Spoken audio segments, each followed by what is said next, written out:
कल कीता ਉਹਦੇ ਨਾਲੋਂ ਹੁਣ ਸੈਕਿੰਡ ਜਿਹੜਾ ਟੌਪਿਕ ਆ ਇਹਦੇ ਵਿੱਚ ਹੈਗਾ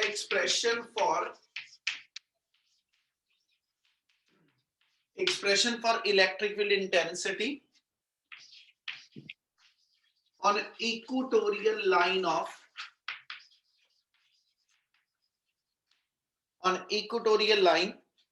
ठीक है equatorial line of a dipole ਤੇ ਇਹਦਾ ਸੈਕਿੰਡ ਨੇਮ ਜਿਹੜਾ ਸੀਗਾ ਜਦ ਆਪਾਂ ਉਹਨੂੰ ਡਿਫਾਈਨ ਕੀਤਾ ਕਿ ਐਕਸੀਅਲ ਲਾਈਨ ਵਾਲੇ ਕੇਸ ਨੂੰ ਅਸੀਂ ਨਾਮ ਦਿੰਨੇ ਕਿ ਐਕਸੀਅਲ ਲਾਈਨ ਨੂੰ ਅਸੀਂ ਐਂਡ ਔਨ ਪੋਜੀਸ਼ਨ ਆਫ ਡਾਈਪੋਲ ਕਹਿੰਦੇ ਠੀਕ ਹੈ ਤੇ ਇਕੁਆਟੋਰੀਅਲ ਲਾਈਨ ਦਾ ਦੂਜਾ ਨਾਮ ਜਿਹੜਾ ਹੈਗਾ ਇਹਨੂੰ ਅਸੀਂ ਬ੍ਰੌਡ ਸਾਈਡ ਪੋਜੀਸ਼ਨ ਕਹਿੰਦੇ broad side position of a dipole ਕੱਲ ਵੀ ਕਿਹਾ ਸੀ ਫਿਰ ਰਿਪੀਟ ਕਰ ਰਹੇ ਹਾਂ कि भी आ वाले जेडे वर्ड लिखदा पे हैं ब्रॉड साइड पोजीशन या एंड ऑन पोजीशन है ना ये थोड़े प्रदीप दी बुक च वर्ड यूज नहीं है ठीक है पर बोर्ड दे विच क्वेश्चन इना वर्ड्स ना आया होया इसलिए इना दिमाग च रख लियो कि इक्वेटोरियल लाइन जेडी होएगी डाइपोल दी उस लाइन दा दूजा नाम जेड़ा सी इनु ब्रॉड साइड पोजीशन कहने हैं क्या इनी गल क्लियर है पहलो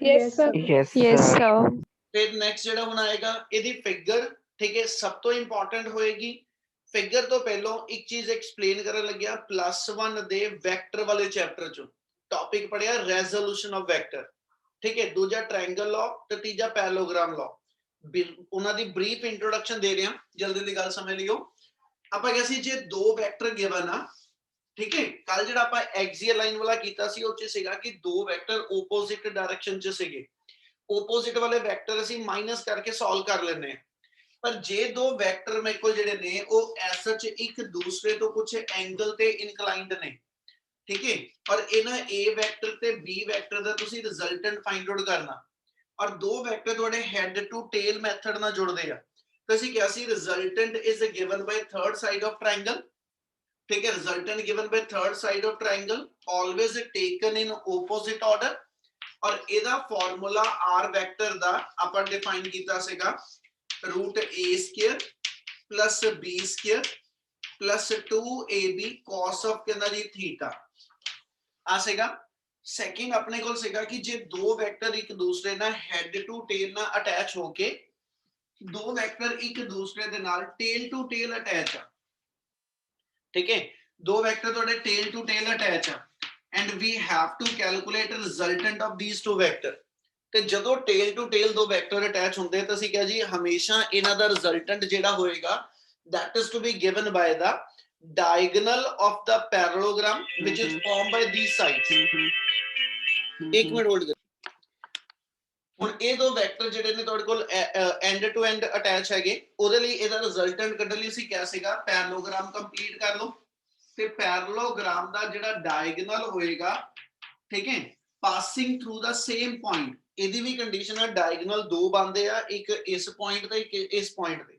ਡਾਇਗੋਨਲ ਉਹ ਲਈਦਾ ਹੁੰਦਾ ਜਿਹੜਾ ਉਸੇ ਪੁਆਇੰਟ ਨੂੰ ਕ੍ਰਾਸ ਕਰਦਾ ਜਿੱਥੇ ਤੁਹਾਡੇ ਦੋ ਵੈਕਟਰ ਅਟੈਚ ਹੈਗੇ ਟੇਲ ਟੂ ਟੇਲ ਤੇ ਇਹਦਾ ਰਿਜ਼ਲਟੈਂਟ ਦਾ ਫਾਰਮੂਲਾ ਲੈ ਕੇ ਚੱਲੀਏ r ਵੈਕਟਰ ਦਾ ਤੇ ਮੈਥਮੈਟੀਕਲ ਫਾਰਮੂਲਾ ਆਹੀ ਹੈ ਯਾਨੀ ਟ੍ਰਾਇੰਗਲ ਲਾ ਹੋਵੇ ਜਾਂ ਪੈਰਲੋਗ੍ਰਾਮ ਲਾ ਦੋਨਾਂ ਦੇ ਅੰਦਰ ਰਿਜ਼ਲਟੈਂਟ ਕੈਲਕੂਲੇਟ ਕਰਨ ਵਾਸਤੇ ਮੇਰੇ ਕੋਲ ਆ ਫਾਰਮੂਲਾ ਵਾ ਸੈਕਿੰਡ ਡਾਇਰੈਕਸ਼ਨ ਕੱਢਣੀ ਹੋਵੇ ਰਿਜ਼ਲਟੈਂਟ ਵੈਕਟਰ ਦੀ कि रिजल्टेंट वेक्टर जेड़ा वा जिदा a वेक्टर दे नाल थीटा एंगल ते b वेक्टर आ इथे भी a वेक्टर ते b वेक्टर जेड़ा वो आपस में थीटा एंगल दा इंक्लाइंड आ जेड़ा रिजल्टेंट वेक्टर हैगा ए a वेक्टर दे नाल ਅਸੀਂ ਮੰਨ ਲਿਆ ਜੀ ਤੁਹਾਡੇ ਕੋਲ ਐਸ ਚ बीटा एंगल ਬਣਾਉਂਦਾ ਜਿਹੜਾ ਰਿਜ਼ਲਟੈਂਟ वेक्टर हैगा ਉਹ a वेक्टर ਦੇ ਨਾਲ बीटा एंगल ਬਣਾਉਂਦਾ ਔਰ ਅਸੀਂ ਡਾਇਰੈਕਸ਼ਨ ਬੱਚੇ ਫਾਈਂਡ ਆਊਟ ਕਰਨੀ ਹੋਵੇ ਤੇ ਡਾਇਰੈਕਸ਼ਨ ਆਲਵੇਜ਼ ਗਿਵਨ ਬਾय ਦਾ tan बीटा tan बीटा ਦਾ ਫਾਰਮੂਲਾ ਸਾਡੇ ਕੋਲ ਆ ਜਾਂਦਾ b sin theta over a plus b cos theta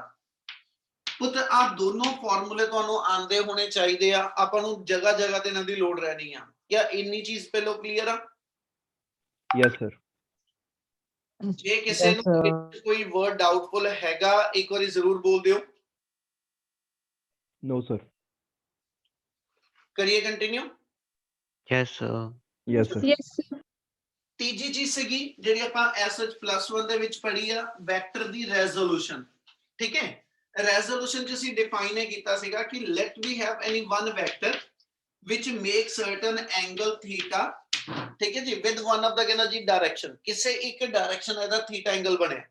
ਤਾਂ ਅਸੀਂ ਕਿਹਾ ਸੀਗਾ ਕਿ ਜੇ ਮੈਂ ਐਸਐਚ ਆਪਣੇ ਵੈਕਟਰ ਨੂੰ ਸਪਲਿਟ ਕਰ ਦਵਾਂ, ਇਹਨੂੰ ਮੈਂ ਤੋੜ ਦਵਾਂ, ਤੇ ਇਹਦੇ ਤੋੜ ਕੇ ਅਸੀਂ ਦੋ ਰੈਕਟੈਂਗੂਲਰ ਕੰਪੋਨੈਂਟ ਬਣਾਉਂਦੇ ਆ, ਠੀਕ ਹੈ। ਜਿਹੜੇ ਦੋ ਕੰਪੋਨੈਂਟ ਹੋਣਗੇ they should be mutually perpendicular to one another. ਜੇ ਮੈਂ ਇਹ ਵੈਕਟਰ ਨੂੰ ਸਪਲਿਟ ਕਰਾਂ, ਜਿੱਧਰ ਨੂੰ ਵੈਕਟਰ ਐਂਗਲ ਡਿਫਾਈਨ ਕਰੇਗਾ ਇਸ ਸਾਈਡ ਨੂੰ ਇਹਦਾ cos ਕੰਪੋਨੈਂਟ ਆ ਜਾਂਦਾ, ਠੀਕ ਹੈ, ਔਰ ਦੂਜਾ ਇਹਦੇ ਪਰਪੈਂਡੀਕੂਲਰ ਡਾਇਰੈਕਸ਼ਨ ਚ ਜਿਹੜਾ ਕੰਪੋਨੈਂਟ ਆ ਉਹ ਸਾਈਨ ਕੰਪੋਨੈਂਟ ਆ ਜਾਂਦਾ। ਇਹਦਾ ਮਤਲਬ ਲੋਡ ਪੈਣ ਤੇ ਅਸੀਂ ਵੈਕਟਰ ਦੀ ਸਪਲਿਟਿੰਗ ਕਰਕੇ, ਰੈਜ਼ੋਲੂਸ਼ਨ ਕਰਕੇ, ਜਾਂ ਟ੍ਰਾਇੰਗਲ ਲਾਅ ਲਾ ਕੇ, ਜਾਂ ਪੈਰਲੋਗ੍ਰਾਮ ਲਾਅ ਲਾ ਕੇ, ਠੀਕ ਹੈ ਜੀ, ਆਪਣੀ ਗਿਵਨ ਕੰਡੀਸ਼ਨਸ ਜਿਹੜੀਆਂ ਉਹ ਕਹ ਲੋ ਕਿ ਸੋਲਵ ਕਰਿਆ ਕਰਾਂਗੇ। क्या इन्नी गल क्लियर है? Yes, sir. Yes, Yes, sir. sir. चल हुन टॉपिक शुरू कर रहे हैं। समझियो अपन ਨੂੰ ਕਿਹੜੀ ਚੀਜ਼ ਦੀ ਲੋਡ ਕਦੋਂ ਪੈਣੀ ਆ। ਟੌਪਿਕ ਹੈਗਾ ਇਲੈਕਟ੍ਰਿਕ ਫੀਲਡ ਇੰਟੈਂਸਿਟੀ ਮੇਜਰ ਕਰਨੀ ਆ, ਕਿਹਦੀ ਕਰਨੀ ਆ? ਡਾਈਪੋਲ ਦੀ ਕਰਨੀ ਆ। ਮਤਲਬ ਡਾਈਪੋਲ ਦਾ ਇਲੈਕਟ੍ਰਿਕ ਫੀਲਡ ਮੇਜਰ ਕਰਨਾ ਡਾਈਪੋਲ ਦੀ ਇਕੁਟੋਰੀਅਲ ਲਾਈਨ ਤੇ ਇਕੁਟੋਰੀਅਲ ਲਾਈਨ ਕਿਹਾ ਜਾਂਦਾ ਡਾਈਪੋਲ ਦੀ ਪਰਪੈਂਡੀਕੂਲਰ ਬਾਈਸੈਕਟਰ ਲਾਈਨ। ਯਾਨੀ ਜਿਹੜਾ ਡਾਈਪੋਲ ਗਿਵਨ ਹੋਏਗਾ, ਠੀਕ ਹੈ, AB ਤੁਹਾਡਾ ਡਾਈਪੋਲ ਆ ਗਿਆ, SH ਇਹਦੇ ਚਾਰਜ ਪਲੱਸ Q ਤੇ ਮਾਈਨਸ Q ਗਿਵਨ ਆ, ਠੀਕ ਹੈ। ਡਾਈਪੋਲ ਦੀ ਲੈਂਥ ਮੇਰੇ ਕੋਲ 2a ਆ। ਵੇਰੀਏਬਲ ਪੁੱਤ ਸਾਰੇ ਹੀ ਉਹ ਲੈ ਕੇ ਚੱਲਾਂਗਾ ਜਿਹੜੇ ਆਲਰੇਡੀ ਆਪਾਂ ਪਹਿਲਾਂ ਡਿਫਾਈਨ ਕੀਤੇ ਹੋਏ ਨੇ ਪਿਛਲੇ ਟੌਪਿਕ ਦੇ ਅੰਦਰ ਵੀ, ਠੀਕ ਹੈ। ਇਸ ਡਾਈਪੋਲ ਦੀ ਜਿਹੜੀ ਪਰਪੈਂਡੀਕੂਲਰ ਬਾਈਸੈਕਟਰ ਲਾਈਨ ਆ, मतलब मैं इस डाइपोल के सेंटर च एक बाइसेक्टर लाइन दी ड्रॉ कर देने, ठीक है। इस लाइन दा डाइपोल के सेंटर तो जेड़ा आ पॉइंट ऑफ ऑब्जर्वेशन आ जिथे ਆਪਾਂ इलैक्ट्रिक फील्ड कढना, ठीक है, आ पॉइंट ਨੂੰ कुछ नाम दे दो, मान लो C पॉइंट आ, ठीक है, और इस दी पोजीशन ਜਿਹੜੀ ਆ डाइपोल के सेंटर तो r डिस्टेंस ਤੇ ਆ। ਉਹ ਤਾਂ ਵੇਰੀਏਬਲ ਕੱਲ ਵੀ ਆਪਾਂ ਸੇਮ ਰੱਖੇ ਸੀ, डाइपोल के सेंटर तो एक्सियल लाइन ਤੇ या डाइपोल ਦੇ ਸੈਂਟਰ ਤੋਂ ਇਕੁਟੋਰੀਅਲ ਲਾਈਨ ਤੇ ਜਿੱਥੇ ਵੀ ਪੁਆਇੰਟ ਆਫ ਆਬਜ਼ਰਵੇਸ਼ਨ ਹੋਏਗਾ ਉੱਥੇ ਤੱਕ ਦੇ ਡਿਸਟੈਂਸ ਨੂੰ r ਨਾਲ ਡਿਫਾਈਨ ਕੀਤਾ।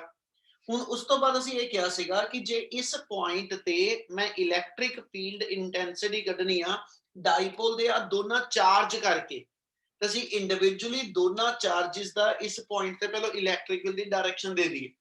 ਜਿਹੜਾ ਆ ਪੋਜ਼ਿਟਿਵ ਚਾਰਜ A ਤੇ ਪਿਆ ਔਰ ਇਸ ਥਾਂ ਤੇ ਮੇਰੇ ਕੋਲ ਹਮੇਸ਼ਾ ਟੈਸਟ ਚਾਰਜ ਕਿਹੜੀ ਨੇਚਰ ਦਾ? Positive. One coulomb. पॉजिटिव ਨੂੰ ਰਿਪੈਲ ਕਰੂਗਾ। Yes, sir. इसलिए ਇਹਦੀ ਡਾਇਰੈਕਸ਼ਨ ਦੇ ਕੇ ਚਲਾ ਇਸ ਪੁਆਇੰਟ ਤੇ ਜਿਹੜਾ ਇਲੈਕਟ੍ਰਿਕ C ਤੇ ਲੱਗੇਗਾ। ਸਾਇਲੈਂਟ ਕਰੋ ਪਾਰਸ ਥੋੜਾ ਜਿਹਾ। ਜਿਹੜਾ ਇਸ C ਪੁਆਇੰਟ ਦੇ ਉੱਤੇ ਇਲੈਕਟ੍ਰਿਕ ਫੀਲਡ ਇਸ A ਪੁਆਇੰਟ ਵਾਲੇ ਚਾਰਜ ਦਾ ਲੱਗੇਗਾ, ਉਹਦੀ ਡਾਇਰੈਕਸ਼ਨ ਰਿਪਲਸਿਵ ਫੋਰਸ ਕਰਕੇ ਆਊਟਵਰਡ ਆ ਜਾਏਗੀ। ਇਹਨੂੰ ਆਪਾਂ ਨਾਮ ਦਿੱਤਾ ਸੀ EA ਕਹਿ ਦਿਓ। और सिमिलरली B ਦੇ ਉੱਤੇ ਪਿਆ 네ਗੇਟਿਵ ਚਾਰਜ, 네ਗੇਟਿਵ ਚਾਰਜ ਨੇ ਇਸ ਪੋਜ਼ਿਟਿਵ ਟੈਸਟ ਚਾਰਜ ਨੂੰ ਆਪਣੇ ਵੱਲ ਅਟਰੈਕਟ ਕਰਨਾ, ਇਸ ਲਈ ਇਹਦਾ ਐਰੋ ਹੈਡ ਦੇ ਕੇ ਚੱਲੀਏ ਤੇ ਇਹਦੀ ਡਾਇਰੈਕਸ਼ਨ ਮੇਰੇ ਕੋਲ ਜਿਹੜੀ ਆ EB ਦੀ ਉਹ ਇਨਵਰਡ ਆਜੂ। ਜਾਂ ਆ ਦੋ ਡਾਇਰੈਕਸ਼ਨਸ ਕਲੀਅਰ ਆ ਪਹਿਲਾਂ? Yes, sir. Yes, sir. Yes, sir. और ਅਸੀਂ ਇਹ ਲੈ ਲਿਆ ਕਿ ਡਾਈਪੋਲ ਜਿਹੜਾ ਦੋਨੋਂ ਸਾਈਡਸ ਤੋਂ, ਕਿਉਂਕਿ ਪਰਪੈਂਡੀਕੂਲਰ ਬਾਈਸੈਕਟਰ ਆ ਇਸ ਲਈ ਦੋਨੋਂ ਸਾਈਡਸ ਤੋਂ ਇਕੁਅਲ ਐਂਗਲ ਇਨਕਲਾਈਨਡ ਆ। ਇੱਥੇ ਆਪਣੇ ਕੋਲੋਂ ਇਸ ਮੂਵਮੈਂਟ ਦੇ ਇੱਕ ਇਮੇਜਿਨਰੀ ਲਾਈਨ ਲੈ ਰਿਹਾ ਜਿਹੜੀ ਡਾਈਪੋਲ ਦੇ ਪੈਰਲਲ ਹੈਗੀ ਆ, ਠੀਕ ਹੈ। ਹੁਣ ਆਹ ਲਾਈਨ ਤੇ ਆਹ ਲਾਈਨ ਪੈਰਲਲ ਆ, ਟ੍ਰਾਂਸਵਰਸਲ ਤੁਸੀਂ ਇਸ AC ਨੂੰ ਮੰਨ ਲਓ, ਯਾਨੀ ਆਹ AC ਲਾਈਨ ਮੇਰੀ ਟ੍ਰਾਂਸਵਰਸਲ ਹੋਵੇ ਤੇ ਉਸ ਮੂਵਮੈਂਟ ਤੇ ਆਹ ਥੀਟਾ ਤੇ ਇਸ ਥਾਂ ਤੇ ਮੇਰੇ ਕੋਲ ਐਂਗਲ ਇਕੁਅਲ ਆ ਜਾਊ। ਸਿਮਿਲਰਲੀ ਪੈਰਲਲ ਲਾਈਨਾਂ ਲੈਣਾ ਤੇ BC ਨੂੰ ਮੈਂ ਟ੍ਰਾਂਸਵਰਸਲ ਗਿਣ ਲਵਾਂ ਤੇ ਆਹ ਵਾਲਾ ਐਂਗਲ, ਠੀਕ ਹੈ ਜੀ, ਥੀਟਾ ਤੇ ਆਹ ਅਲਟਰਨੇਟ ਐਂਗਲ ਆ ਜਾਊਗੇ। ਇਹਦਾ ਮਤਲਬ ਇਹ ਹੋ ਗਿਆ ਇਸ C ਪੁਆਇੰਟ ਤੇ ਦੋ ਵੈਕਟਰ ਆ ਗਏ, ਇੱਕ EA ਇੱਕ EB, ਔਰ ਇਹਨਾਂ ਦੋਨਾਂ ਦੇ ਅਕ੍ਰੋਸ ਜਿਹੜਾ ਐਂਗਲ ਆ ਗਿਆ ਉਹ 2 ਥੀਟਾ ਆ ਗਿਆ ਜੀ। Yes, sir. Yes, sir.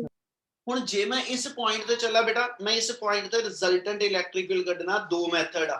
Number 1 ਕਿ ਵੀ ਇਸ ਵੇਲੇ ਦੋ ਵੈਕਟਰ ਇੱਥੇ ਜੁੜਦੇ ਪਏ, ਠੀਕ ਹੈ ਜੀ, ਔਰ ਇੱਕ ਵੈਕਟਰ ਦਾ ਟੇਲ ਤੇ ਦੂਜੇ ਵੈਕਟਰ ਦਾ ਟੇਲ ਜਿਹੜਾ ਉਹ ਆਪਸ ਚ ਅਟੈਚ ਆ। ਤੇ ਜੇ ਦੋ ਵੈਕਟਰ ਦੇ ਟੇਲ ਆਪਸ ਚ ਅਟੈਚ ਹੁੰਦੇ ਆ, ਤੁਸੀਂ ਇੱਥੇ ਪੈਰਲੋਗ੍ਰਾਮ ਕੰਪਲੀਟ ਕਰਕੇ ਡਾਇਗਨਲ ਦੇ ਨਾਲ ਉਹਦਾ ਰਿਜ਼ਲਟੈਂਟ ਕੱਢ ਸਕਦੇ ਹੋ। ਇੱਕ ਮੈਥਡ ਹੋਏਗਾ ਕਿ ਆਪਾਂ ਪੈਰਲੋਗ੍ਰਾਮ ਲਾਅ ਲਾਈਏ, ਉਹਨਾਂ ਰਿਜ਼ਲਟੈਂਟ ਕੱਢ ਦਈਏ। ਦੂਜਾ ਇੱਕ ਮੈਥਡ ਇਹ ਹੋ ਸਕਦਾ कि EA ਤੇ EB ਨੂੰ ਅਸੀਂ ਸਪਲਿਟ ਕਰ ਦਈਏ। ਠੀਕ ਹੈ, ਜੇ ਮੈਂ EA ਵੈਕਟਰ ਨੂੰ ਲੈ ਕੇ ਚੱਲਾਂ, ਇਹਨੇ ਇਸ ਲਾਈਨ ਦੇ ਨਾਲ ਐਂਗਲ ਥੀਟਾ ਬਣਾਇਆ, ਜਿੱਧਰ ਨੂੰ ਵੈਕਟਰ ਐਂਗਲ ਬਣਾਵੇ ਉਧਰ ਨੂੰ ਉਹਦਾ cos ਕੰਪੋਨੈਂਟ ਆ ਜਾਂਦਾ। Yes, sir. ਇਦਾਂ ਹੀ ਜਿਹੜਾ ਦੂਜਾ ਇਹਦੇ ਤੋਂ ਪਰਪੈਂਡੀਕੂਲਰ ਕੰਪੋਨੈਂਟ ਹੋਏਗਾ ਉਹ ਇਸ ਡਾਇਰੈਕਸ਼ਨ ਚ ਆ ਜਾਏਗਾ, ਉਹਨੂੰ ਨਾਮ ਲਿਖ ਕੇ ਚੱਲਾ ਤੇ ਉਹ EA sin ਥੀਟਾ ਆ ਜਾਏਗਾ। यानी EA वेक्टर दे दो कंपोनेंट बन गए, एक EA cos थीटा, ठीक है जी, थीटा वाले पासे नु, और सेकंड ओदे तो परपेंडिकुलर EA sin थीटा।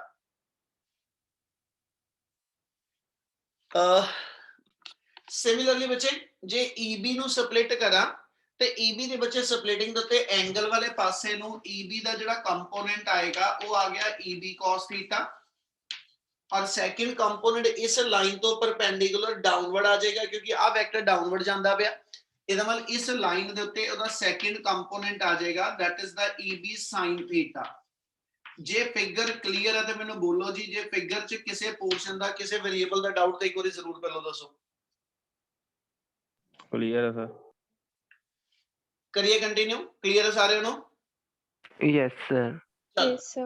ਹੁਣ ਇਸ C ਪੁਆਇੰਟ ਤੇ ਪਹਿਲਾਂ ਦੋ ਵੈਕਟਰ ਹੁੰਦੇ ਸੀ EA ਤੇ EB, ਹੁਣ ਹੋ ਗਏ ਚਾਰ।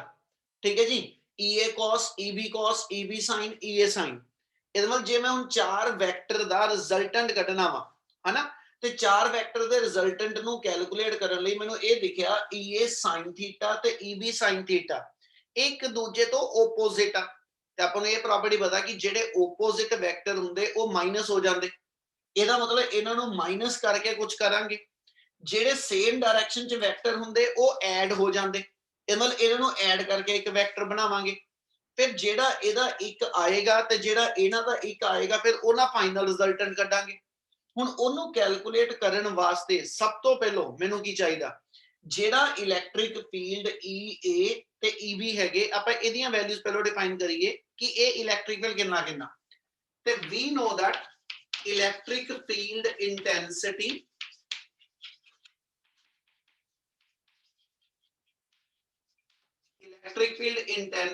due to a point charge। ਕੀ ਫਾਰਮੂਲਾ ਦੱਸਿਆ ਸੀ ਜੀ? ਕਿਸੇ ਇੱਕ ਪੁਆਇੰਟ ਚਾਰਜ ਦਾ ਇਲੈਕਟ੍ਰਿਕ ਫੀਲਡ ਕੀ ਫਾਰਮੂਲਾ ਹੁੰਦਾ ਉਹਦਾ? F/Q। ਦੂਜਾ KQ upon R square। ਨਾ ਆਪਾਂ ਨੂੰ ਉਸੇ ਫਾਰਮ 'ਚ ਚਾਹੀਦਾ ਬੇਟਾ। ਹੁਣ ਇਸ ਵੇਲੇ ਪੁੱਤ ਇੱਥੇ ਚੱਲੀਏ ਤੇ R ਅਸੀਂ ਕਹਿੰਦੇ distance between source and test charge, ਇਸ ਲਈ ਜੇ ਮੈਂ EA ਲਿਖਾਂ ਤੇ EA ਦੀ ਵੈਲਿਊ ਆ ਜਾਏਗੀ KQ over AC square, KQ by AC square. ਇਹ ਮੇਰੀ ਟਰਮ ਬਣ ਜਾਣੀ KQ ਓਵਰ AC ਦੀ ਲੈਂਥ ਡਿਫਾਈਨ ਕਰਨੀ ਹੋਵੇ, ਆ ਇੰਨੀ ਹਾਫ ਲੈਂਥ ਮੇਰੀ ਡਾਈਪੋਲ ਦੀ A ਗਿਵਨ ਆ ਸਾਈਡ ਮੇਰੀ R ਗਿਵਨ ਆ, ਪਾਈਥਾਗੋਰਸ ਲਗਾ ਕੇ ਆ ਸਾਈਡ ਜਿਹੜੀ ਹੋਏਗੀ ਇਹ root A square plus R square आजू जी। Yes, sir. सेम इधर भी वही डिस्टेंस आना root A square plus R square है ना, ਇਹ ਮਤਲਬ AC ਸਕੁਅਰ ਦੀ ਥਾਂ ਤੇ ਭਰ ਦਵਾ ਤੇ A square plus R square ਦੇ ਰੂਟ ਦਾ ਹੋਲ ਸਕੁਅਰ ਹੋ ਗਿਆ, ਯਾਨੀ ਸਕੁਅਰ ਦੇ ਨਾਲ ਮੇਰਾ ਰੂਟ ਕੈਨਸਲ ਹੋ ਜੂ। ਜਿੰਨਾ EA ਆਇਆ ਸਿਮਿਲਰਲੀ ਜੇ ਆਪਾਂ EB ਵੀ ਲਿਖ ਦਈਏ ਤੇ EB ਦੀ ਵੈਲਿਊ ਵੀ KQ ਬਾਈ BC ਸਕੁਅਰ, ਲੈਂਥ ਉਹਦੀ ਵੀ BC ਦੀ ਵੀ ਸੇਮ ਇੰਨੀ ਹੋਏਗੀ, ਠੀਕ ਹੈ, ਇਸ ਲਈ ਉਹਦੀ ਵੈਲਿਊ ਵੀ ਮੇਰੇ ਕੋਲ KQ over A square plus R square ਸਿੱਧਾ ਲਿਖ ਦਿਓ, ਮਤਲਬ ਸਕੁਅਰ ਨਾਲ ਆਪਾਂ ਰੂਟ ਕੈਨਸਲ ਕਰ ਲਿਆ। ਇਹਦਾ ਮਤਲਬ ਆਪਣੇ ਕੋਲ ਜਿਹੜਾ ਇਸ ਰਿਜ਼ਲਟ ਤੇ ਆਇਆ, ਇਸ ਵੈਲਿਊ ਰਿਜ਼ਲਟ ਆਈ, ਉਹਦੀ ਵੈਲਿਊ ਆ ਗਈ EA ਤੇ EB, ਇਹ ਆਪਸ ਕੀ ਹੈਗੇ ਨੇ, EA ਤੇ EB ਦੀ ਆਪਸ ਵਿੱਚ ਮੈਗਨੀਟਿਊਡ ਇਕੁਅਲ ਰਹੇਗਾ, ਹਨਾ। ਹੁਣ EA ਤੇ EB ਦਾ ਮੈਗਨੀਟਿਊਡ ਇਕੁਅਲ ਆ, ਅਗਲਾ ਸਟੈਪ ਸਮਝਣ ਵਾਲਾ ਤੁਹਾਡਾ। ਜੇ ਇਸ ਵੇਲੇ ਆਪਾਂ ਇਹ ਕਹਿ ਰਹੇ ਕਿ ਦੋਨੋਂ ਸਾਈਡ ਤੋਂ ਐਂਗਲ ਇਕੁਅਲ ਸਬਟੈਂਡ ਆ ਤੇ ਇਧਰੋਂ EA ਤੇ EB ਆਪਸ ਵਿੱਚ ਇਕੁਅਲ ਆ, ਇਹਨਾਂ ਵੀ sin ਥੀਟਾ ਇਹਦਾ ਵੀ sin ਥੀਟਾ, ਤੇ ਮਤਲਬ ਇਹ ਦੋਨੋਂ ਇਕੁਅਲ ਤੇ ਆਪੋਜ਼ਿਟ ਹੋ ਗਏ। Yes sir. मतलब जिन्नी स्ट्रेंथ EA sin थीटा दी उन्नी ही स्ट्रेंथ EB sin थीटा दी, ते जे दोनों स्ट्रेंथ वाइज इक्वल आ ते ओपोजिट आ, इना दोनों नु माइनस करके नेट वैल्यू 0 आ जाओ। Yes sir. देयरफॉर जे आप इथे लिख दिए EA sin theta and EB sin theta, या इधर लिख देने चलो EA sin theta equal to minus of EB sin theta. Therefore इन्हां दोनों दी नेट वैल्यू जेडी होएगी EA sin theta plus EB sin theta, एदी रिजल्टेंट वैल्यू 0 आ गई बेटा। Yes, sir. Yes, sir. ਹੁਣ ਇਹਦਾ ਮਤਲਬ ਚਾਰ ਕੰਪੋਨੈਂਟ ਸੀਗੇ ਆਪਣੇ ਕੋਲ, ਚਾਰ ਵੈਕਟਰ ਸੀਗੇ, ਚਾਰਾਂ ਵਿੱਚੋਂ ਆ ਦੋ ਤਾਂ ਕੈਨਸਲ ਹੋ ਗਏ Yes, sir. ਤੇ ਆਪਣੇ ਕੋਲ ਦੋ ਰਹਿ ਗਏ EA cos ਤੇ EB cos, ਔਰ ਇਹਨਾਂ ਦੇ ਵਿੱਚ ਵੀ EA ਤੇ EB ਆਪਸ ਇਕੁਅਲ ਵੀ ਆ, ਇਸ ਲਈ ਜੇ ਇਹਨਾਂ ਨੂੰ ਪਲੱਸ ਕਰਾਂ ਤੇ EB ਦੀ ਥਾਂ ਤੇ ਵੀ EA ਲਿਖ ਲਵਾਂ ਤੇ total electric field 2 time EA cos theta ਜੂ। Yes, sir. Yes, sir. Yes, sir. यानी नेक्स्ट स्टेप अपने को क्या आ जाएगा, net electric field intensity, net electric field intensity at C is, ਉਹਨੂੰ ਜੇ ਡਿਫਾਈਨ ਕਰੀਏ ਤੇ ਆਪਣੇ ਕੋ ਨੈਟ ਫੀਲਡ ਦੀ value E equal to EA cos theta plus EB cos theta ਆ ਜਾਏਗਾ, which is equal to twice of EA cos theta। क्या इतना क्लियर है जी? Yes, sir. Yes, sir. Yes. Yes, sir. ਆਪਣੇ ਕੋਲ EA ਦੀ value ਬਣੀ ਪਈ ਆ, ਇਥੋਂ ਰਾਈਟ ਐਂਗਲ ਟ੍ਰਾਇੰਗਲ ਲੈ ਕੇ ਉਹਦੇ ਚੋਂ cos ਥੀਟਾ ਜੇ ਨਾਲ ਡਿਫਾਈਨ ਕਰ ਦਈਏ, cos ਥੀਟਾ ਆਪਣੇ ਕੋਲ ਆ ਜਾਏਗਾ ਐਂਗਲ ਦੇ ਸਾਹਮਣੇ ਪਰਪੈਂਡੀਕੂਲਰ ਗਿਆ, ਬੇਸ ਬਾਈ ਹਾਈਪੋਟੇਨਿਊਸ, ਦੋਨੋਂ ਚੀਜ਼ਾਂ ਇੱਥੇ ਪੁੱਟ ਅਪ ਕਰ ਲਓ ਤੇ ਦੇਅਰਫੋਰ ਰਿਜ਼ਲਟੈਂਟ ਇਲੈਕਟ੍ਰਿਕ ਫੀਲਡ ਦੀ ਵੈਲਿਊ ਆ ਗਈ 2 into EA ਦੀ ਵੈਲਿਊ ਆਪਣੇ ਕੋਲ ਬਣੀ ਆ KQ over A square plus R square into अगला वर्ड आ गया cos theta, cos theta triangle जो डिफाइन करा ते बेस बाय हाइपोटेन्यूज, बेस मेरा स्मॉल a दे बराबर आ जाएगा, हाइपोटेन्यूज में को root a square plus r square, यानी इथे वैल्यू भर दिए ते a over a square plus r square power 1/2 इना आ जाऊगा बेटा। Yes, sir. ਤੇ ਕੱਲ ਆਪਾਂ ਗੱਲ ਕੀਤੀ ਸੀ ਕਿ ਡਾਈਪੋਲ ਦਾ ਕੋਈ ਟੌਪਿਕ ਹੋਵੇ ਹਮੇਸ਼ਾ ਡਾਈਪੋਲ ਮੂਵਮੈਂਟ ਦੀ ਫਾਰਮ ਚ ਲਿਖਾਂਗੇ, ਹਨਾ, ਤੇ ਇਹਦੇ ਵਿੱਚੋਂ ਜੇ ਮੈਂ Q into 2 into A ਇਨੀ ਟਰਮ ਨੂੰ ਪਿਕ ਕਰ ਲਵਾਂ ਤੇ ਇਹਨਾਂ ਤਿੰਨਾਂ ਚੀਜ਼ਾਂ ਦੀ ਪ੍ਰੋਡਕਟ ਜਿਹੜੀ ਹੋਏਗੀ ਇਹ ਮੇਰੇ ਕੋਲ SH P ਨਾਲ ਰਿਪਲੇਸ ਹੋ ਜਾਊ। Yes, sir. Yes, sir.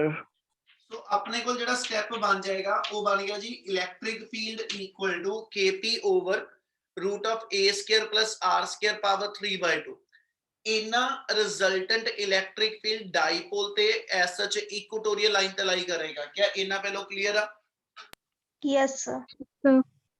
Yes, sir. Yes, sir. चल हुन आ जाओ दी डायरेक्शन दी गल करदे, बाद चो वे कंप्लीट करांगे। हुन अपने कोल चार बेटा जेडे एज सच वेक्टर सीगे ना EA sin EB ये तां कैंसल ही हो गए, EA cos ਤੇ EB cos ਐਡ ਕਰਕੇ ਜਿਹੜਾ ਟੋਟਲ ਬਣਿਆ ਉਹਦੀ ਰਿਜ਼ਲਟੈਂਟ ਦੀ ਡਾਇਰੈਕਸ਼ਨ ਕਿੱਧਰ ਨੂੰ ਹੋਏਗੀ, ਟੁਵਰਡਸ ਲੈਫਟ ਔਰ ਟੁਵਰਡਸ ਰਾਈਟ?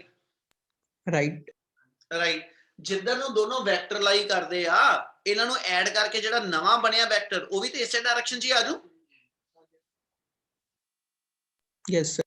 Yes, sir. ਨਾ ਮਤਲਬ ਜਿਹੜਾ ਇਸ ਮੂਵਮੈਂਟ ਤੇ ਆਪਣੇ ਕੋਲ ਇਸ ਫਿਗਰ ਦੇ ਅੰਦਰ ਰਿਜ਼ਲਟੈਂਟ ਇਲੈਕਟ੍ਰਿਕ ਫੀਲਡ ਆ ਉਹਦੀ ਡਾਇਰੈਕਸ਼ਨ ਲੈ ਲਵਾਂ ਤੇ ਦੂਜੇ ਪਾਸੇ ਚੱਲੋ ਡਾਈਪੋਲ ਮੂਵਮੈਂਟ ਦੀ ਡਾਇਰੈਕਸ਼ਨ ਕਿੱਧਰੋਂ ਕਿੱਧਰ ਨੂੰ ਹੁੰਦੀ? Negative to positive. Negative charge to positive. ਇਮਰ ਡਾਈਪੋਲ ਮੂਵਮੈਂਟ ਦੀ ਡਾਇਰੈਕਸ਼ਨ ਜਿਹੜੀ ਆਈ P ਵੈਕਟਰ ਦੀ ਤੇ ਜਿਹੜੀ E ਵੈਕਟਰ ਦੀ ਡਾਇਰੈਕਸ਼ਨ ਆ ਇਹ ਦੋਨੋਂ ਇੱਕ ਦੂਜੇ ਤੋਂ ਰਿਵਰਸ ਆ ਜਾਓ। ਓਏ ਨਿਆਣਿਓ ਕਲੀਅਰ ਹੈ ਨਹੀਂ ਗੱਲ? Yes, sir. Yes, sir. ਜਿਹੜਾ ਰਿਜ਼ਲਟੈਂਟ ਇਲੈਕਟ੍ਰਿਕ ਫੀਲਡ ਆਇਆ ਤੇ ਜਿਹੜੀ ਡਾਈਪੋਲ ਮੂਵਮੈਂਟ ਆਈ ਇੱਕ ਦੂਜੇ ਤੋਂ ਆਪੋਜ਼ਿਟ ਆ ਗਏ। ਹੁਣ ਆਪੋਜ਼ਿਟ ਵਾਲੇ ਵੈਕਟਰ ਨੂੰ ਜਦੋਂ ਅਸੀਂ ਲਿਖਣਾ ਹੋਏਗਾ ਤੇ ਵੈਕਟਰ ਫਾਰਮ 'ਚ ਜੇ ਮੈਂ ਇਹੀ ਰਿਜ਼ਲਟ ਲਿਖਣਾ ਤੇ ਮੈਂ ਜੇ P ਵੈਕਟਰ ਵਾਲੀ ਸਾਈਡ ਪੋਜ਼ਿਟਿਵ ਹੋਈ ਤੇ E ਵਾਲੀ ਨੈਗੇਟਿਵ, ਜੇ ਮੇਰੇ ਕੋਲ P ਵਾਲੀ ਨੈਗੇਟਿਵ ਗਿਨਾ ਤੇ E ਵਾਲੀ ਪੋਜ਼ਿਟਿਵ, ਇਮਲ ਵੈਕਟਰ ਫਾਰਮ 'ਚ ਜੇ ਇਹੀ ਟਰਮ ਲਿਖਣੀ ਆਪਾਂ ਤੇ E vector the formula K into minus P vector over A square plus R square power 3/2 इतना आ जाएगा जी। क्लियर है? Yes. करा कंटिन्यू जे ना क्लियर होया ते Yes, sir. Yes, sir. Yes, sir.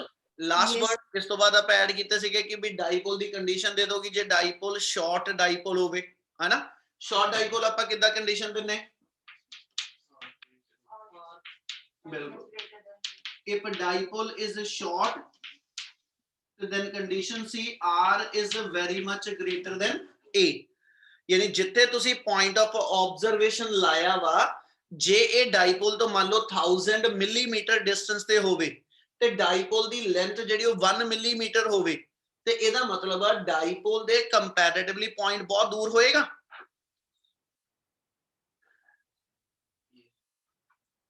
ओए आज रिस्पोंड नहीं हो करदे पे समझ लगदी पई गल दी Yes, sir. Yes, sir.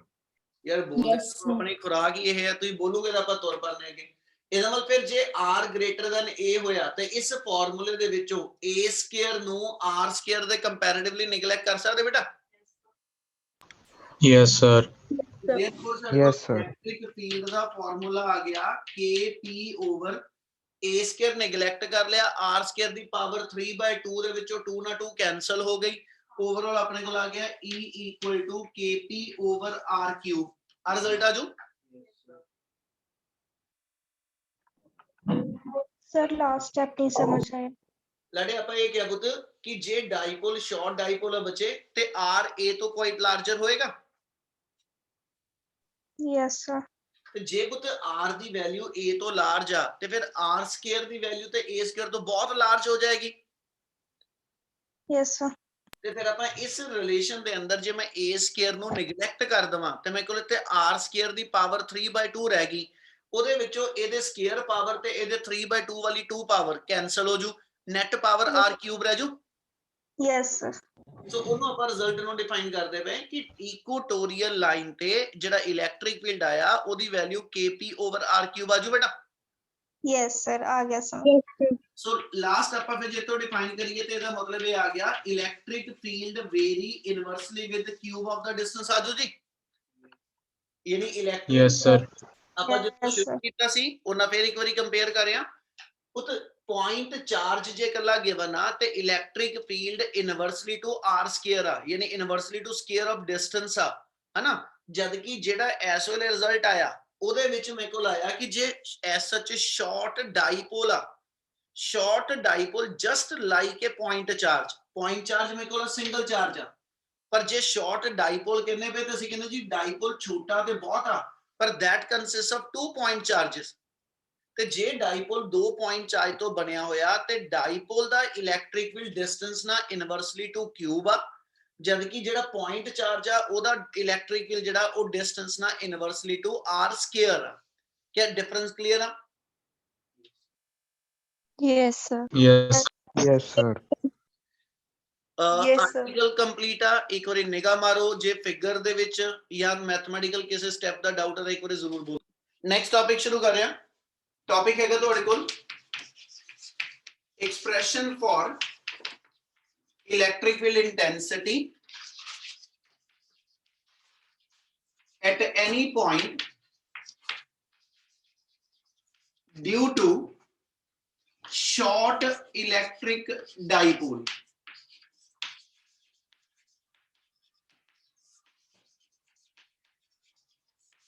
ਜੇ ਟਾਪਿਕ ਨੂੰ ਥੋੜਾ ਜਿਹਾ ਧਿਆਨ ਦਿਓ ਉਹਦੇ ਵਰਡ ਨੂੰ ਆਪਣੇ ਕੋਲ ਆਪਾਂ ਕਰਨਾ ਕੀ ਇਹਦੇ ਅੰਦਰ ਹੁਣ ਕਿਹਾ ਇਲੈਕਟ੍ਰਿਕ ਫੀਲਡ ਇੰਟੈਂਸਿਟੀ ਕੱਢੋ ਕਿੱਥੇ ਕੱਢਣੀ ਆ ਅੱਗੇ ਅਸੀਂ ਕਿਹਾ ਸੀ ਜੀ ਜੇ ਆ ਡਾਈਪੋਲ ਆ ਤੇ ਡਾਈਪੋਲ ਦੀ ਐਕਸੀਅਲ ਲਾਈਨ ਤੇ ਕੱਢੋ ਜਾਂ ਡਾਈਪੋਲ ਦੀ ਇਕੁਆਟੋਰੀਅਲ ਲਾਈਨ ਤੇ ਕੱਢੋ ਹੁਣ ਮੈਨੂੰ ਨੇ ਕਿਹਾ ਐਟ ਐਨੀ ਪੁਆਇੰਟ ਨਾ ਤਾਂ ਉਹਨੇ ਮੈਨੂੰ ਕਿਹਾ ਕਿ ਵੀ ਉਹ ਪੁਆਇੰਟ ਐਕਸੀਅਲ ਲਾਈਨ ਤੇ ਲਾਈ ਕਰਦਾ ਨਾ ਉਹ ਪੁਆਇੰਟ ਇਕੁਆਟੋਰੀਅਲ ਤੇ ਆ ਠੀਕ ਹੈ point anywhere lies between axial and equatorial line ਕਿਤੇ ਵੀ ਹੋਏਗਾ ਠੀਕ ਹੈ ਔਰ ਜਿਹੜਾ ਡਾਈਪੋਲ ਲਿੱਤਾ ਉਹਦੀ ਕੰਡੀਸ਼ਨ ਉਹਨੇ ਕਹੀ ਆ ਕਿ ਵੀ ਸ਼ਾਰਟ ਡਾਈਪੋਲ ਲੈ ਰਹੇ ਯਾਨੀ ਰੈਗੂਲਰ ਜਾਂ ਨਾਰਮਲ ਡਾਈਪੋਲ ਦਾ ਕੇਸ ਨਹੀਂ ਬਣਾ ਰਹੇ ਠੀਕ ਹੈ ਇਹ ਟੌਪਿਕ ਡਾਈਪੋਲ ਦੇ ਸ਼ਾਰਟ ਡਾਈਪੋਲ ਦੇ ਕੇਸ ਨਾਲ ਆਪਾਂ ਸੋਲਵ ਕਰਨਾ ਇਨੀ ਗੱਲ ਸਮਝ ਲੱਗ ਰਹੀ ਆ Yes, sir. Yes, sir. ਹੁਣ ਇਹਦੀ ਫਿਗਰ ਧਿਆਨ ਨਾਲ ਸਮਝਿਓ we are considering we have one dipole ਤੁਹਾਡੇ ਕੋਲ ਇੱਕ ਡਾਈਪੋਲ ਗਿਵਨ ਆ AB ਮੇਰੇ ਕੋਲ ਡਾਈਪੋਲ ਆ ਗਿਆ ਉਹਦੇ ਚਾਰਜ ਆ ਗਏ -q ਤੇ +q ਡਾਈਪੋਲ ਦੀ ਲੈਂਥ ਮੇਰੇ ਕੋਲ ਐਸਾ ਚੋਹੀ ਰਹੇਗੀ 2a ਠੀਕ ਹੈ ਡਾਈਪੋਲ ਦੀ ਡਾਈਪੋਲ ਮੂਵਮੈਂਟ ਮੇਰੇ ਕੋਲ p ਆ ਜਾਏਗੀ ਕਿਆ ਇਨਾ ਕਲੀਅਰ Yes, sir. ਹੁਣ ਇਸ ਡਾਈਪੋਲ ਦੇ ਸੈਂਟਰ ਤੋਂ ਹਨਾ ਡਾਈਪੋਲ ਦੇ ਸੈਂਟਰ ਤੋਂ ਐਸਾ ਚ ਆਪਾਂ r ਡਿਸਟੈਂਸ ਦੂਰ ਜਾ ਕੇ ਪੁਆਇੰਟ ਲਾਇਆ ਹੁਣ ਜਿੱਥੇ ਪੁਆਇੰਟ ਲਾਣਾ ਪਿਆ ਇਹ ਨਾ ਤਾਂ ਡਾਈਪੋਲ ਦੀ ਐਕਸੀਅਲ ਲਾਈਨ ਤੇ ਲੱਗਿਆ ठीक है ना ये डाइपोल दी इक्वेटोरियल लाइन ते लग गया but this point lies at an angle theta with respect to कहना जी डाइपोल ये थोड़ा जेड़ा सी पॉइंट हैगा ये डाइपोल तो एज सच मेरे को जेड़ा थीटा एंगल ते इंक्लाइंड आ और ਇਹਦਾ सेंटर तो डिस्टेंस हुण भी ਉਹੀ ਆ ਮੇਰੇ ਕੋਲ कि डाइपोल ਦੇ सेंटर ਤੋਂ ਜਿੱਥੇ पॉइंट ਆ ਉਹ r डिस्टेंस आ क्या इना क्लियर आ Yes, sir. Yes, sir. अगले वर्ड कल्ला कल्ला ध्यान ਨਾਲ ਸਮਝਣ ਵਾਲਾ ਕਹਿੰਦਾ ਬਈ ਆਪਾਂ ਨੂੰ ਇੱਕ ਪ੍ਰੋਪਰਟੀ ਪਤਾ ਕਿ ਜੇ ਮੇਰੇ ਕੋਲ ਇੱਕ ਵੈਕਟਰ ਗਿਵਨ ਆ a ਵੈਕਟਰ ਤੇ ਮੈਂ ਇਹਨੂੰ ਐਂਗਲ ਥੀਟਾ ਨਾਲ ਜਿਹੜੀ ਸਾਈਡ ਬਣਦੀ ਆ ਇਹਨੂੰ ਮੈਂ ਸਪਲਿਟ ਕਰਨਾ ਹੋਵੇ ਐਂਗਲ ਵਾਲੀ ਸਾਈਡ ਤੇ ਕੰਪੋਨੈਂਟ ਕਿਹੜਾ ਲਿਖੀਦਾ A cos theta. Cos theta. ਮੈਂ ਇਹਨੂੰ ਇਦਾਂ ਲਿਖ ਦੇਣਾ ਮੰਨ ਲਓ a ਵੈਕਟਰ ਇੱਧਰ ਆ ਤੇ ਜੇ a ਵੈਕਟਰ ਇੱਧਰ ਆ ਮੈਂ ਹੁਣ ਵੀ ਇਹਦਾ ਕੰਪੋਨੈਂਟ ਬਣਾਣਾ और ਇਹਦਾ ਕੰਪੋਨੈਂਟ ਆ ਸਾਈਡ ਦੇ ਨਾਲ ਬਣਾਣਾ ਜਿੱਧਰ ਇਹਨੇ ਐਂਗਲ ਥੀਟਾ ਬਣਾਇਆ ਤੇ a cos ਥੀਟਾ ਹੁਣ ਇੱਧਰ ਕੰਸੀਡਰ ਹੋ ਜੂ Yes, sir. और ਇੰਨੀ ਚੀਜ਼ ਦੀ ਤੁਹਾਨੂੰ ਸਮਝ ਹੋਣੀ ਚਾਹੀਦੀ ਕਿ ਜਿਹੜੇ a cos ਤੇ a sin ਦੋ ਕੰਪੋਨੈਂਟ ਲਿਖੀਦੇ ਆ ਇਹ ਇੱਕ ਦੂਜੇ ਤੋਂ ਪਰਪੈਂਡੀਕੂਲਰ ਹੁੰਦੇ ਇਹਦਾ ਮਤਲਬ ਜੇ a cos ਥੀਟਾ ਇੱਧਰ ਆਇਆ ਵਾ ਤੇ ਇਸ ਵੈਕਟਰ ਦਾ ਦੂਜਾ ਕੰਪੋਨੈਂਟ ਜਿਹੜਾ ਵਾ ਉਹ ਇਸ a cos ਦੇ ਪਰਪੈਂਡੀਕੂਲਰ ਆਏਗਾ Yes, sir. Yes, sir. ਦੂਜਾ ਕੰਪੋਨੈਂਟ ਬਣਾਵਾਂ ਇਸ ਸਾਈਡ ਨੂੰ ਆ ਜਾਓ ਔਰ ਆਹ ਸਾਈਡ ਅਸੀਂ ਮੰਨਦੇ ਪਏ ਇਸ a cos ਥੀਟਾ ਦੇ ਪਰਪੈਂਡੀਕੂਲਰ ਯਾਨੀ ਜੇ ਮੈਂ ਲਾਈਨ ਨੂੰ ਇਦਾਂ ਖਿੱਚ ਕੇ ਲੈ ਜਾ ਇਹਦਾ ਮਤਲਬ ਇਸ ਲਾਈਨ ਦੇ ਆਪਾਂ ਮੰਨਦੇ ਪਏ ਆਹ ਲਾਈਨ ਪਰਪੈਂਡੀਕੂਲਰ ਹੋਵੇ ਯਾਨੀ ਆਹ ਟੋਟਲ ਐਂਗਲ ਜਿਹੜਾ ਵਾ ਇਹ 90 ਡਿਗਰੀ ਹੋਵੇ ਤੇ ਫਿਰ ਇਸ ਸਾਈਡ ਨੂੰ ਉਹਦਾ ਦੂਜਾ ਕੰਪੋਨੈਂਟ a sin ਥੀਟਾ ਲਿਖਿਆ ਜਾਏਗਾ Yes, sir. Yes, sir. ਆ ਚੀਜ਼ ਸਾਰਿਆਂ ਨੂੰ ਕਲੀਅਰ ਆ Yes, sir. Yes, sir. sir. Yes, sir. ਇਸ ਫਿਗਰ ਦੇ ਅੰਦਰ ਆਪਾਂ ਇਸ ਫਿਗਰ 'ਚ ਵੀ ਕੁਝ ਇਦਾਂ ਦਾ ਹੀ ਕਰਨ ਲੱਗੇ ਆ ਇੱਥੇ ਮੇਰੇ ਕੋਲ ਜਿਹੜਾ ਇੱਕ ਵੈਕਟਰ ਗਿਵਨ ਆ p vector dipole moment is a vector quantity ਤੇ ਪੁੱਤ ਜੇ ਮੈਂ p ਵੈਕਟਰ ਨੂੰ ਸਪਲਿਟ ਕਰਾਂ ਔਰ p ਦਾ ਕੰਪੋਨੈਂਟ ਇਸ ਡਾਇਰੈਕਸ਼ਨ 'ਚ ਲਿਖਣਾ ਹੋਵੇ ਠੀਕ ਹੈ ਜੀ ਜਿੱਧਰ ਨੂੰ ਮੇਰੇ ਕੋਲ ਆ ਲਾਈਨ OC ਲਾਈ ਕਰਦੀ ਆ ਜੇ ਮੈਂ OC ਵਾਲੀ ਲਾਈਨ ਤੇ ਲਿਖਾਂ ਤੇ p ਦਾ ਇੱਧਰ ਕੰਪੋਨੈਂਟ p cos ਥੀਟਾ ਲਿਖਿਆ ਜਾਊਗਾ Yes, sir. ਤੇ ਦੂਜਾ ਕੰਪੋਨੈਂਟ ਜਿਹੜਾ ਹੋਏਗਾ ਉਹ ਇਸ ਲਾਈਨ ਦੇ ਪਰਪੈਂਡੀਕੂਲਰ ਆ ਜੂ ਇਹਦਾ ਮਤਲਬ ਆ ਜੇ ਮੈਂ ਐਸਐਚ ਇੱਥੇ ਆ ਲਾਈਨ ਇੱਕ ਡਰਾ ਕਰਾਂ ਆ ਇੱਕ ਲਾਈਨ ਡਰਾ ਕਰਾਂ ਜਿਹੜੀ ਇਸ ਲਾਈਨ ਦੇ ਪਰਪੈਂਡੀਕੂਲਰ ਆ ਤੇ ਇਸ ਮੂਵਮੈਂਟ ਤੇ ਇਸ ਸਾਈਡ ਤੇ ਜਿਹੜਾ ਕੰਪੋਨੈਂਟ ਆ ਉਹ p sin ਥੀਟਾ ਆ ਜੂ Yes, sir. Yes, sir. ਸਮਝੀ ਚਲਿਓ ਬਾਰ-ਬਾਰ ਕਹਿ ਰਿਹਾ ਫਿਗਰ ਧਿਆਨ ਨਾਲ ਸਮਝਣ ਵਾਲੀ ਆ ਹੁਣ ਜੇ AB ਡਾਈਪੋਲ ਹੁੰਦਾ ਸੀ ਤੇ AB ਡਾਈਪੋਲ ਦੀ ਜੇ AB ਮੇਰੇ ਕੋਲ ਡਾਈਪੋਲ ਸੀਗਾ ਤੇ ਇਸ ਡਾਈਪੋਲ ਦੀ ਡਾਈਪੋਲ ਮੂਵਮੈਂਟ p ਸੀਗੀ ਹੁਣ ਮੈਂ ਇਸ ਲਾਈਨ ਨੂੰ ਪੁੱਠਾ ਬੋਲਦਾ ਪਿਆ ਜੇ ਕਿਸੇ ਚੀਜ਼ ਦੀ ਡਾਈਪੋਲ ਮੂਵਮੈਂਟ ਹੋਵੇ ਤੇ ਉਹ ਡਾਈਪੋਲ ਹੋਊਗਾ Yes, sir. Dipole movement is a property of dipole movement dipole ਦੀ ਹੀ ਪ੍ਰੋਪਰਟੀ ਹੋਏਗੀ Yes, sir. Yes, sir.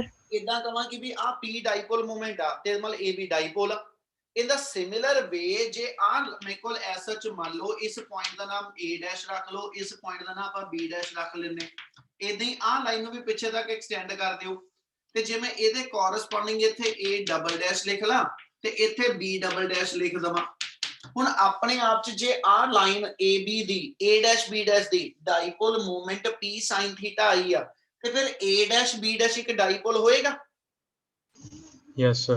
Yes, sir. Yes, sir. a double dash b double dash ਇਹ ਵੀ ਆਪਣੇ ਆਪ ਚ ਇੱਕ ਡਾਈਪੋਲ ਹੋਏਗਾ Yes, sir. Yes, sir.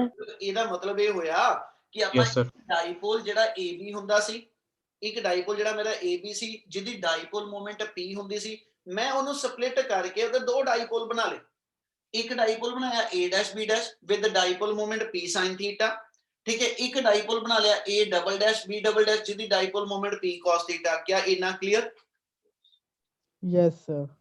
ਹੁਣ ਅਗਲੇ Yes, sir. ਚਲਿਓ ਠੀਕ ਹੈ ਵਰਡ ਟੂ ਵਰਡ ਧਿਆਨ ਨਾਲ ਸਮਝੋਗੇ ਹੁਣ ਜੇ ਡਾਈਪੋਲ ਮੂਵਮੈਂਟ ਦੀ ਡਾਇਰੈਕਸ਼ਨ ਲਈਏ ਤੇ ਉਹ ਹਮੇਸ਼ਾ 네ਗੇਟਿਵ ਟੂ ਪੋਜ਼ਿਟਿਵ ਚਾਰਜ ਹੁੰਦੀ ਇਹਦਾ ਮਤਲਬ AB ਡਾਈਪੋਲ ਦੀ ਤੇ ਡਾਈਪੋਲ ਮੂਵਮੈਂਟ ਜਿਹੜੀ ਆ ਇਹ 네ਗੇਟਿਵ A ਤੋਂ B ਵੱਲ ਜਾ ਰਹੀ ਆ Yes, sir. ਤੇ ਪੁੱਤ A ਦੇ ਕੋਰਸਪੋਂਡਿੰਗ ਮੈਂ ਜਿਹੜੇ ਐਸਐਚ ਆ ਦੋ ਡਾਈਪੋਲ ਜਿਹੜੇ ਆਪਾਂ ਬਣਾਏ ਆ A ਦੇ ਕੋਰਸਪੋਂਡਿੰਗ ਅਸੀਂ ਗਿਣ ਲਾਂਗੇ ਕਿ ਵੀ A ਡੈਸ਼ ਤੇ ਆ A ਡਬਲ ਡੈਸ਼ ਪੁਆਇੰਟ ਆ ਮੀਨ ਇਸ ਚਾਰਜ ਦੀ ਪ੍ਰੋਜੈਕਸ਼ਨ ਸ਼ੈਡੋ ਜਿਹੜੀ A ਡੈਸ਼ ਜਾਂ A ਡਬਲ ਡੈਸ਼ ਤੇ ਆ ਉਹ 네ਗੇਟਿਵ ਚਾਰਜ ਨੂੰ ਸ਼ੋ ਕਰੂ Yes, sir. ਜੇ A B ਡਾਈਪੋਲ ਆ ਤੇ A ਡੈਸ਼ B ਡੈਸ਼ ਵੀ ਡਾਈਪੋਲ ਆ ਤੇ ਡਾਈਪੋਲ ਦੇ ਵਿੱਚ ਤਾਂ ਦੋ ਚਾਰਜ ਹੁੰਦੇ ਹੀ ਆ। ਇਹਦਾ ਮਤਲਬ ਮੈਨੂੰ ਦੱਸਣਾ ਪਏਗਾ ਕਿੱਥੇ ਨੈਗੇਟਿਵ ਆ ਕਿੱਥੇ ਪੋਜ਼ਿਟਿਵ ਆ ਤੇ A ਦੇ ਕੋਰਸਪੋਂਡਿੰਗ ਆ ਜਿਹੜੇ ਦੋ ਪੁਆਇੰਟ ਆ ਰਹੇ ਆ ਇਹਨਾਂ ਤੇ ਨੈਗੇਟਿਵ ਚਾਰਜ ਕੰਸੀਡਰ ਹੋਏਗਾ। Yes, sir. ਹਾਂਜੀ ਸਰ ਤੇ ਕੋਰਸਪੋਂਡਿੰਗ ਇੱਥੇ ਚੱਲਾਂ ਤੇ ਇਹਨਾਂ ਥਾਵਾਂ ਤੇ ਪੋਜ਼ਿਟਿਵ ਚਾਰਜ ਟ੍ਰੀਟ ਹੋਏਗਾ। Yes, sir. ਹੁਣ ਡਾਈਪੋਲ ਮੂਵਮੈਂਟ ਦੀ ਡਾਇਰੈਕਸ਼ਨ ਤੇ ਆ ਜਾਓ। ਡਾਈਪੋਲ ਮੂਵਮੈਂਟ ਦੀ ਡਾਇਰੈਕਸ਼ਨ ਹਮੇਸ਼ਾ ਨੈਗੇਟਿਵ ਟੂ ਪੋਜ਼ਿਟਿਵ ਚਾਰਜ ਹੈ। ਡਾਇਰੈਕਸ਼ਨਾਂ ਹੀ ਇੰਪੋਰਟੈਂਟ ਆ। ਆਰਟੀਕਲ ਕੰਪਲੀਟ ਡਾਇਰੈਕਸ਼ਨਾਂ ਨੇ ਕਰਾਣਾ ਪਹਿਲੋਂ। ਠੀਕ ਹੈ ਜੀ। ਇਹਦਾ ਮਤਲਬ ਇਸ ਨੈਗੇਟਿਵ ਚਾਰਜ ਤੋਂ ਇਸ ਪੋਜ਼ਿਟਿਵ ਚਾਰਜ ਵੱਲ ਡਾਈਪੋਲ ਮੂਵਮੈਂਟ ਦੀ ਡਾਇਰੈਕਸ਼ਨ ਕੁਝ ਇਸ ਵੇ ਨਾਲ ਆਏਗੀ। Yes sir Yes, sir. Yes, sir. ਜੇ A double dash B double dash ਵਾਲਾ ਡਾਈਪੋਲ ਲਵਾਂ ਇਹਦੀ ਡਾਈਪੋਲ ਮੂਵਮੈਂਟ ਵੀ A